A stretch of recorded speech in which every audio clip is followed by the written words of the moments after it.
The massive space station Nexus Prime floated in the darkness between star systems, its lights twinkling like a small galaxy.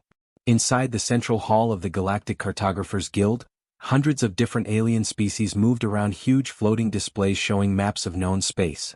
The air buzzed with translator devices working overtime as creatures with tentacles, scales, fur, and metal bodies all shared information about new worlds and safe travel routes. Kesta pressed his 4 blue hands against the cool metal railing as he stared at the largest map display.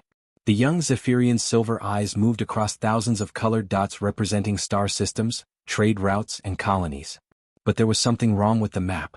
In one corner, there was just empty black space with simple red words floating in the darkness: "Quarantine zone, do not enter." Strange, Kesta whispered to himself. His people were famous throughout the galaxy for their curiosity, and empty spaces on maps made him feel excited and worried at the same time. An old voice spoke behind him. "You are looking at the Forbidden Sector, young navigator." Kesta turned to see Elder Thrum floating in his water tank. The massive whale-like cetacean was older than most civilizations, and his deep voice made the water around him vibrate. Other aliens nearby stopped their conversations and moved closer when they heard him speaking. "Forbidden?" Kesta asked. "What? What is there?" Elder Thrum's huge eyes focused on the empty space on the map. "Nothing that returns to tell us. For over 300 years, ships have entered that region. Exploration vessels, military fleets, automated probes, treasure hunters, scientists. They all disappear." A female Drakmari warrior stepped forward, her red scales turning dark purple with concern. Commander Ninepa had fought in dozens of wars, but her voice was quiet when she spoke. "I lost my brother's ship in that sector 20 years ago. He was leading a squadron of our fastest scouts. They sent one transmission after crossing the boundary." "What did they say?" asked a synthetic being, its metal face showing programmed expressions of interest. Commander Ninepa's scales shifted to deep black. "They said they detected massive energy signatures. Industrial activity on a scale that should be impossible. And then..." She made a gesture with her clawed hands. Silence. Forever. More aliens gathered around them now. The conversation about the Forbidden Zone had caught everyone's attention. A slug-like gastropod merchant slid closer, leaving a trail of slime behind him. "My cousin's trading company sent 3 cargo ships there 15 years ago," the merchant said in his wet, bubbling voice. "They had heard rumors of untapped resources, new markets. The ships had the best navigation equipment money could buy." "What happened?" Kesta asked. "Nothing happened. That is the problem. No distress signals, no wreckage, no trace. It was like they simply stopped existing." Elder Thrum made the clicking sounds that meant he was thinking hard. "The Guild has records of 47 different expeditions that entered the quarantine zone. The smallest was a single scout ship with 2 crew members. The largest was Admiral Korthvi's grand fleet of 200 vessels." Kesta felt his heart's beating faster. 200 ships? What were they looking for? Admiral Korthvi believed that whoever controlled that space must have incredible technology, answered a new voice. Everyone turned to see Captain Yulex, a famous explorer whose adventures were told in stories across the galaxy. His green skin had scars from 100 dangerous missions, but his eyes looked scared when he talked about the Forbidden Zone. "I was supposed to join Korthvi's expedition," Captain Yulex continued. "My ship had engine problems, so I arrived at the meeting point 3 days late. The entire fleet was gone. 200 ships, 50,000 crew members just vanished." "But surely some probes returned with data?" asked the synthetic being. Elder Thrum's sonar clicks became rapid and nervous. 7 automated probes made it back over the centuries. Their data made no sense. They recorded energy outputs that would require the power of entire star systems, structures the size of moons, and movement patterns that suggested organized activity on an impossible scale. Commander Ninepa's scales turned bright orange with anger. The data also showed something else. The probes detected what looked like patrol routes. Someone or something is actively guarding that space. "Which means," said Captain Yulex slowly, "there is a civilization there. A civilization so powerful that it can make our largest fleets disappear without a trace." The crowd of aliens had grown larger. Species that were normally enemies stood together, all united by their fear of the unknown region. Kesta noticed that some of the older beings were making protective gestures with their hands or tentacles. "Why do you think they stay hidden?" Kesta asked. "If they have such incredible power, why not make contact with the rest of the galaxy?" Elder Thrum was quiet for a long moment. "Perhaps," he said finally, They have seen enough of how we treat each other. In the back of the crowd, hidden by the shadows between two massive support pillars, Admiral Vex Nor of the Hegemony listened to every word. His yellow reptilian eyes glowed with ambition as he heard about the Forbidden Zone's incredible energy signatures and advanced technology. While others felt fear, he felt opportunity. The Hegemony needed new resources, new weapons, new territories to control. If there was a powerful civilization hiding in that empty space on the map, then perhaps it was time someone made them an offer they could not refuse. Admiral Vex Nor smiled, showing rows of sharp teeth, and quietly slipped away from the crowd. 3 months had passed since Admiral Vex Nor heard the stories about the Forbidden Zone at Nexus Prime. Now he stood on the bridge of his flagship, the Dominator, watching as his massive fleet prepared to enter the mysterious empty space that had swallowed so many ships before them. The Admiral was not like other commanders who feared the unknown. He saw opportunity where others saw danger. His fleet was the largest exploration force the Hegemony had ever assembled. 50 warships floated in perfect formation, their weapons ready and their shields at full power. Each ship carried the best technology from different alien species across the galaxy. The cetacean vessels had the most advanced scanning equipment that could detect a single atom from millions of miles away. The Drakmari battleships had armor so thick that they could fly through the center of a star and survive. The synthetic research ships carried computers so smart they could solve problems in seconds that would take organic minds years to figure out. Admiral Vex Nor walked slowly around his bridge, his reptilian feet clicking on the metal floor. His yellow eyes looked at each of his officers with satisfaction. Commander Rilka, a cetacean female, floated in her water tank near the science station. Her tentacles moved quickly over the control panels as streams of data flowed across multiple screens. Next to her stood Navigation Officer Zendu, a being that was part organic and part machine. Half of his face was covered with metal plates and glowing lights that connected directly to the ship's computer systems. "Report," Admiral Vex Nor commanded, his voice echoing through the bridge. Commander Rilka's tentacles stopped moving for a moment as she focused on her readings. "Admiral, we are approaching the boundary of the quarantine zone. My scanners are detecting something very strange." "Strange how?" the Admiral asked, moving closer to her station. "The energy readings are incredible," she said, her voice filled with amazement. "I am seeing industrial activity on a scale that should not be possible. These power signatures are larger than anything our entire civilization produces." Navigation Officer Zendu looked up from his console, the mechanical parts of his face blinking with different colored lights. "Admiral, I am detecting something else. There are organized movement patterns inside the Forbidden Zone. Ships moving in regular patrol routes." Admiral Vex Nor smiled, showing his sharp teeth. This was exactly what he had hoped to hear. "Excellent. If there are ships, then there is a civilization. If there is a civilization, then we can negotiate with them. And if they refuse to negotiate..." He gestured toward the massive weapons that covered his flagship. The fleet moved slowly toward the invisible line that marked the beginning of the Forbidden Zone. As they got closer, the readings on their instruments became even more impossible to believe. The screens showed energy outputs that would require the power of entire star systems. There were structures detected that were the size of small moons, all arranged in patterns that suggested careful planning and incredible engineering skills. "Sir," called out Communications Officer Tiwipachna from across the bridge. "I am picking up some kind of transmission. It is very faint, but it seems to be coming from inside the zone. Can you understand it?" Admiral Vex Nor asked. "No, sir. The language is completely unknown. But the signal pattern suggests it might be some kind of warning or identification code." The Admiral felt his excitement growing. After centuries of mystery, his fleet would be the first to make contact with whatever powerful civilization lived in this hidden space. He imagined the rewards that would come from such a discovery. New technologies, new resources, maybe even new worlds to conquer. The Hegemony would become the strongest force in the galaxy. "All ships, maintain formation," Admiral Vex Nor ordered into his communicator. "Prepare for first contact protocols. Keep weapons ready but do not fire unless I give the command." As the fleet crossed the boundary into the Forbidden Zone, every alarm on every ship began to sound at once.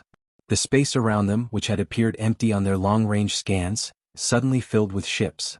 Dozens of vessels appeared as if they had been invisible, surrounding the Hegemony fleet in a perfect circle. The alien ships were unlike anything in the galactic databases. They were sleek and smooth with no visible weapons or engines, yet they moved through space like living creatures.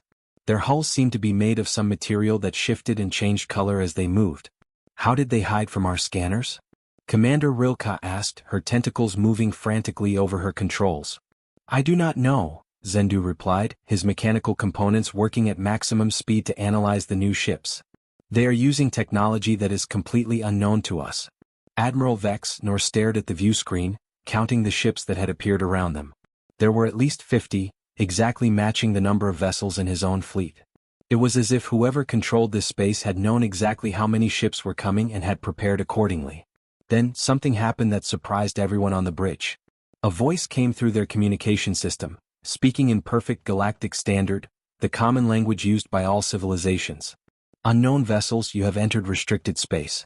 Please state your intentions and prepare to be escorted back to neutral territory.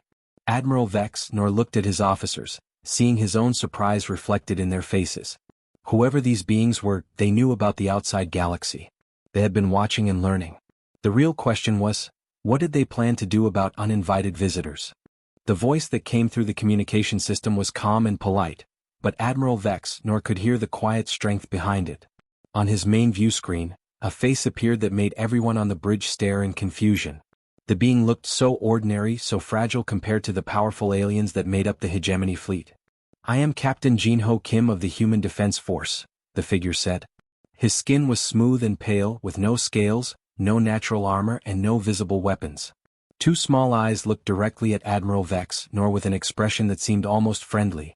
You have entered human space without permission. We would prefer to handle this peacefully.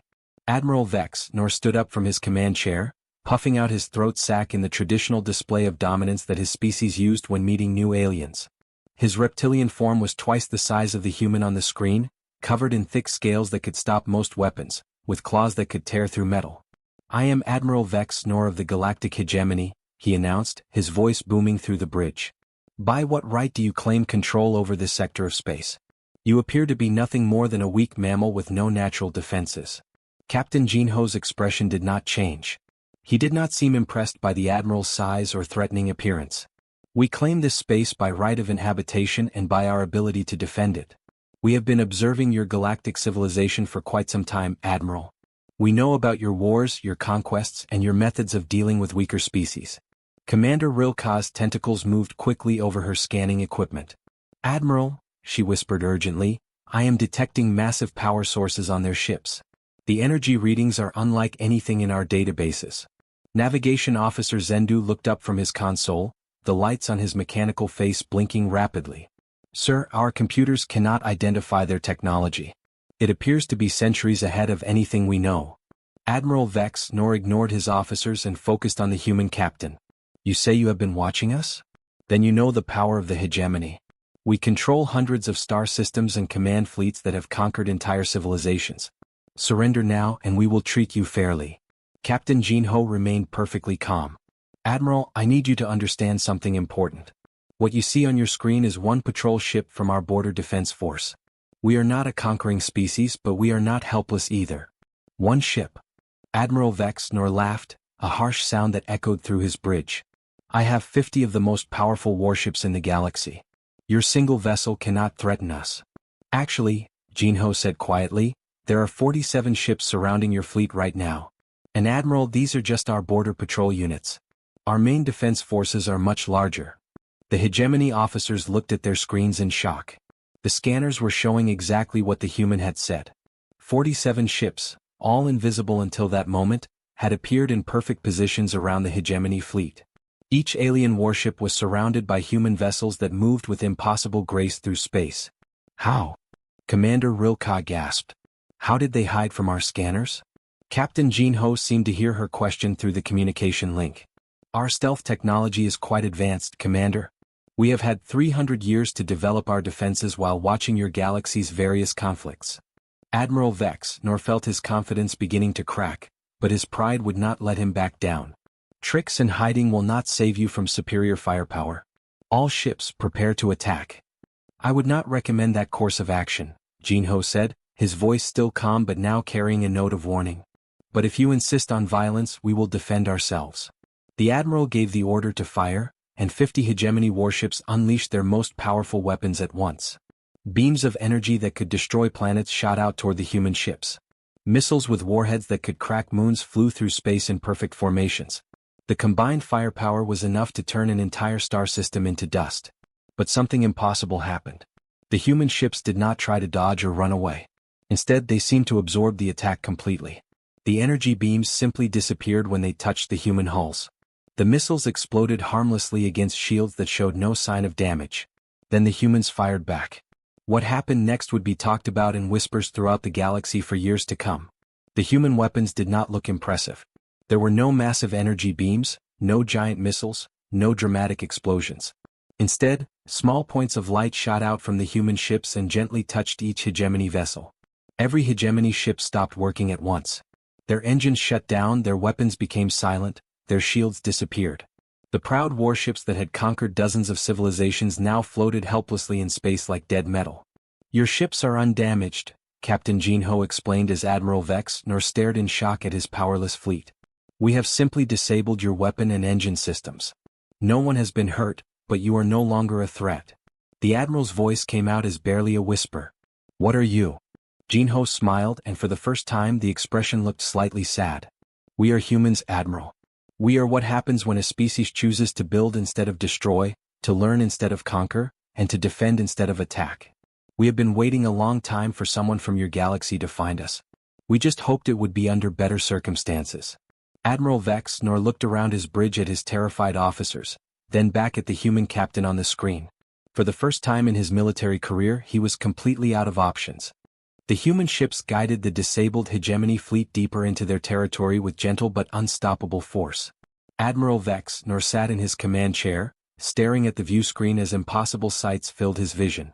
What he saw made no sense according to everything he knew about how civilizations worked. Massive cities floated in the empty space between planets, connected by streams of pure energy that moved like rivers of light. Each city was larger than the biggest space stations in hegemony territory, yet they seemed to move and change shape as if they were alive. Around a blue and green planet that must be the human homeworld, enormous structures orbited in perfect harmony. Some were clearly factories, others looked like gardens, and still others defied any description at all. "This is impossible," whispered Commander Rilka, her tentacles pressed against the glass of her water tank. "The energy requirements alone would drain the power of 100 star systems." Navigation Officer Zendu's mechanical components were working at maximum speed, trying to analyze what they were seeing. "Admiral, their technology appears to be based on principles that our science says cannot exist. They are manipulating matter and energy in ways that should be impossible." A new voice came through their communication system. "Admiral Vex nor, this is Dr. So-Young Park. I am a human xenobiologist, which means I study alien species like yourselves. Would you and your senior officers be willing to come aboard our station? We would like to talk with you." The Admiral looked around his bridge at his frightened crew. They had no choice. Their ships were powerless and the humans could do whatever they wanted. "We will come," he said finally. An hour later, Admiral Vex nor and his officers found themselves walking through corridors that seemed to be made of living light. The walls glowed softly and changed color as they moved, responding to their presence. Dr. So-Young Park walked beside them, a small human woman who looked fragile enough to break if someone breathed on her too hard. "Do not be afraid of the walls," she said with a gentle smile. "Our buildings are grown rather than built. They respond to the people inside them, providing whatever is needed for comfort and safety." They entered a vast room with a transparent ceiling that showed the stars above. But what caught everyone's attention were the machines that filled the space. They watched in amazement as raw materials were fed into one end of a device, and finished products came out the other end. Food, tools, even complex electronics appeared as if by magic. "Matter conversion," Dr. So-Young explained casually. "We learned long ago that fighting over resources was unnecessary when you can create whatever you need from basic elements. Hydrogen becomes gold, carbon becomes diamond, simple atoms become anything we require." Commander Rilka's voice was filled with disbelief. "The energy cost would be enormous. How do you power such devices?" Dr. So-Young gestured toward the ceiling, where they could see strange machines floating near the local star. "We harvest energy directly from stars, not just their light but their actual mass. One small fusion reactor provides more power than your entire fleet uses in a year." Admiral Vex nor watched as humans worked alongside machines that seemed more like partners than tools. The robots moved with fluid grace, making decisions and solving problems independently.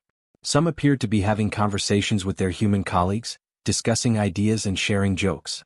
Your artificial beings? Zendu said, his mechanical parts clicking with interest. They seem to be truly intelligent, not just programmed. They are, So Young replied. We learned that intelligence is not limited to organic brains. Our artificial partners chose to work with us rather than being forced to serve us. Many of them have been alive for hundreds of years and are wiser than most humans. They walked past laboratories where humans were working on projects that defied understanding. In one room, a scientist was holding a small device that seemed to bend space around itself. In another, researchers were growing what looked like miniature stars in glass containers. How long have you known about the rest of the galaxy? Admiral Vexner asked, his voice barely above a whisper. Dr. So-young stopped walking and turned to face him. We have been aware of galactic civilization for over 300 years. We learned your languages, studied your cultures, watched your wars and your politics. Then why did you never make contact? Commander Rilka asked. The human woman's expression became sad. Because of what we saw. Endless conflicts over resources that could easily be shared.